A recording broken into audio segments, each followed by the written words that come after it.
delegasi Kristen, waktu saat mereka mau melakukan salat mereka, hubungan dengan Tuhan mereka, dipersilahkan di masjid Rasul. Toleransi yang sangat indah. Ya, Pak Alwi, ini ngomong panutan Pak Alwi. Banyak kasus intoleransi di Indonesia ini, antara lain Pak Alwi, dilatar belakangi oleh fatwa MUI. Bagaimana ini Pak Alwi? Ini ngomong panutan ini. Ya, bukan hanya fatwa, jadi banyak penceramah juga ya. Iya, saya kenal banyak di MUI. Kakak saya juga di MUI. Dan saya sering berdiskusi. Saya sebenarnya menghimbau teman-teman kalau mengeluarkan fatwa itu betul-betul dipertimbangkan. Karena fatwa MUI ini kan oleh sebagian kalangan dianggap mengikat. Padahal sebenarnya kalau fatwa itu bisa dikoreksi oleh fatwa lain. Saya kasih contoh. Waktu perang Irak sama Iran, itu Saddam Hussein mengumpulkan ulama-ulama memberikan fatwa bahwa halal hukumnya untuk memerangi Iran. Di Iran juga mengumpulkan ulama yang sama dan mengeluarkan fatwa bahwa halal hukumnya untuk membunuh orang-orang yang datang memerangi kami. Jadi kalau fatwa bukanlah menjadi suatu tidak mengikat. Tidak mengikat. Ya fatwa, bayangkan ada fatwa pada zaman Buya Hamka, keadaannya memang mungkin memerlukan fatwa itu karena umat Islam belum pandai untuk berinteraksi dengan umat Kristiani, katanya mengharamkan mengucapkan selamat Natal kepada umat Kristiani. Saya kira untuk sekarang ini kita tidak khawatir umat Islam kalau mengatakan selamat Natal lalu dia menjadi dia tidak lunturlah akidah dia. Iya, jadi betul kata pimpinan NU kan, orang NU mengatakan 1000 kali selamat Natal, tetap dia Muslim sejati. Jadi fatwa-fatwa yang provokatif ini sangat sulit untuk kita bisa terapkan di Indonesia, di mana kehidupan umat beragama justru seharusnya baik internal Islam maupun antar umat lain, kita harus mengayomi, kita harus membawa kepada suatu suasana kondusif untuk kita saling menghormati. Jangan justru saling bermusuhan. Jangan justru saling bermusuhan. Baik Pak Ali, tahan sebentar. Pemirsa MNC Muslim, jangan kemana-mana, kami akan segera kembali setelah yang berikut ini.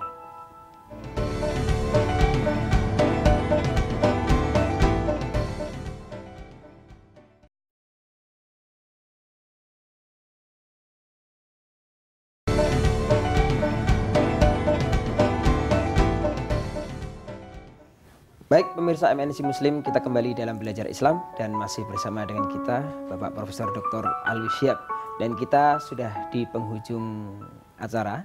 Jadi kita mau mengkonklusikan diskusi dengan Pak Alwi Syihab ini.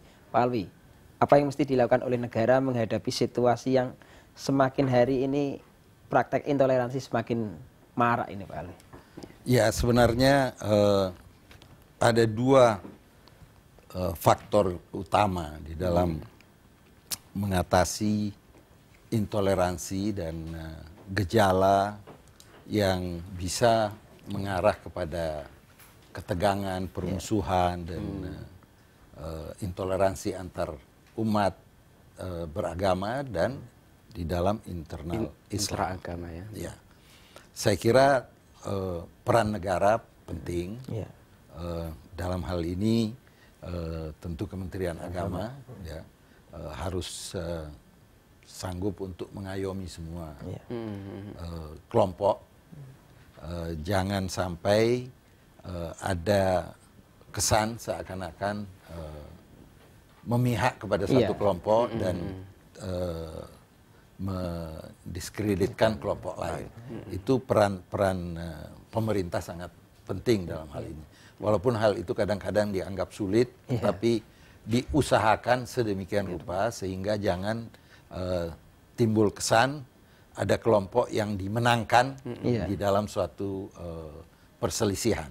Negara harus mengayomi semua kelompok, negara harus menghormati semua kelompok, dan negara juga harus pandai mendengar aspirasi masyarakat sehingga jangan timbul keresahan. Nah, yang tidak kalah pentingnya faktor pemuka agama. Nah, ini apa yang mesti diperankan ini? Pemuka agama harus bisa menjelaskan substansi dan dari ajaran agama masing-masing.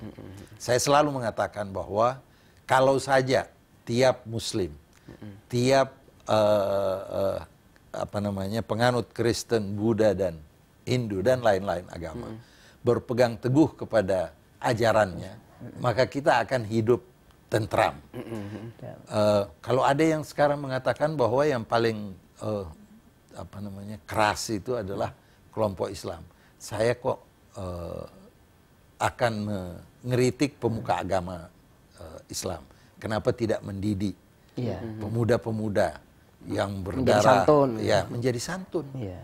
Kenapa tidak mendidik mereka untuk mengikuti cara Rasulullah? Kenapa tidak mendidik mereka menjelaskan bahwa ajaran Islam itu sebenarnya datang untuk memberi rahmat, bukan memberikan bibit kesengsaraan dan ketakutan kepada pihak lain. Itu pekerjaan rumah yang nomor satu bagi pemuka agama. Tapi persoalannya pemuka agama ini kan macam-macam, Pak. Ada yang memang sudah expert gitu ya, memahami sampai dalemannya begitu. Tapi ada yang dangkal, tapi itu malah didengarkan oleh umat gitu. Nah, dia lebih banyak diundang ceramah dan sebagainya begitu. Itu kan TV lebih laris soalnya. Makanya ada usulan sertifikasi ulama kan gitu. Biar saya kira mereka yang memiliki pengetahuan luas tentang Islam, yang menghayati ajaran Islam, harus lebih terampil lagi untuk mengajak mereka berdiskusi. Ya, walaupun ini tidak mudah karena kadang-kadang fanatisme baik mazhab maupun fanatisme keagamaan ini yang sebenarnya jauh daripada ajaran Islam. Penyakit, Pak ya. Ini adalah suatu usaha bersama yang harus kita tingkatkan. Kita perlu ada training dan pemerintah di sini mempunyai tugas dan peran untuk mengajak. Taruhlah membuat bukan saja seminar, tetapi training terhadap yang lebih mendalam ya. Yang lebih mendalam. Jangankan di Indonesia ya, di negara lain pun sangat memperhatikan hal ini. Training terhadap mereka yang baru timbul. Ya, dan masalahnya juga ini disebabkan karena ego kadang-kadang. Jadi ada istilah Arab itu khalif tudkar. Mau jadi tenar, you harus berbeda dari yang lain. Kalau sama saja orang tidak akan tenar. Jadi kadang-kadang ada yang ingin muncul harus berbeda. Ya, kita harus berbeda, tapi berbeda tidak apa-apa, asal jangan keluar daripada jalur. Nah, ini kadang-kadang keluar dari jalur, berbeda supaya tenar dan banyak pengikutnya. Iya, baik Pak Ali. Tapi sayang sekali kita harus akhiri pertemuan kita pada kesempatan ini. Baik pemirsa, itulah tadi hasil diskusi kita bahwa Islam mengajarkan toleransi dan bukan kekerasan. Dan ketika Anda ingin menyaksikan tayang kami, silahkan saksikan Belajar Islam pukul 8 sampai 9 malam di MNC Muslim channel 92. Dan kritik serta saran silahkan sampaikan melalui Facebook dengan nama Belajar Islam atau Twitter di @belajarislam_id. Terima kasih. Sampai di sini pertemuan kita pada kesempatan ini. Wallahul muwaffiq ila aqwamit thoriq. Wassalamualaikum warahmatullahi wabarakatuh.